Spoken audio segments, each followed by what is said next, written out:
Tukielekea huko nchini Urusi, tunafahamishwa kwamba nchi hiyo itatafuta hakikisho kwamba NATO itaiondoa Ukraini kutoka kwa wanachama na kwamba Ukraini itasalia kutokuegemea upande wowote katika makubaliano yoyote ya amani. Naibu waziri wa mambo ya nje wa Urusi amesema, tutadai kuwepo kwa dhamana kubwa ya makubaliano haya, Alexander Grishko alikiambia chombo cha habari cha Urusi Izvestia.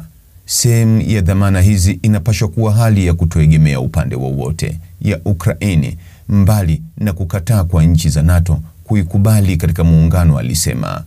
Haya yanajiri huku rais wa Marekani Donald Trump akisema kuwa atazungumza na mwenzake wa Urusi Vladimir Putin siku ya Jumanne, huku mazungumzo yakiendelea kuhusu uwezekano wa kusitisha mapigano katika vita vya miaka mitatu nchini Ukraine. Akizungumza kwenye ndege ya Air Force One Jumapili jioni, Trump alisema kazi nyingi zimefanywa mwishoni mwa juma.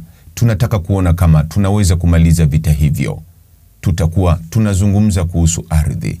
Tutazungumza kuhusu mitambo ya kuzalisha umeme, Trump alisema alipoulizwa kuhusu makubaliano.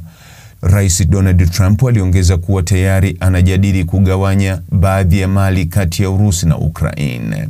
Marekani na Ukraini zimekubaliana kupendekeza kusitisha mapigano kwa siku 30 kwa Urusi.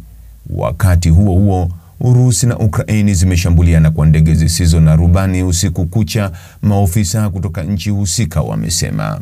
Ndege zisizo na rubani za Ukraini zililenga vituo vya nishati katika eneo la Astrakani nchini Urusi na kumjeruhi mtu mmoja na kuzua moto, gavana wa eneo hilo amesema kwenye programu ya kutumia ujumbe ya Telegram.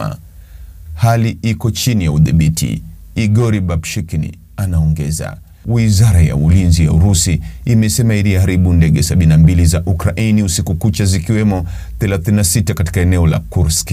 Wakati huo huo, nchini Ukraini, vitengo vya ulinzi wa anga vilikuwa vikijaribu kuzima shambulio lililoanzishwa na Urusi huko Kiev. Meya wa mji mkuu Vitali Klitschko amesema katika chapisho lake la Jumatatu usiku.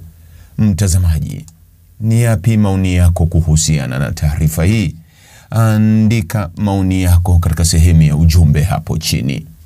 Like na subscribe pia ili uwe wa kwanza kupata habari wa chungu tele. Hii ni Focus News. Jina langu ni Deo Kaji Makomba.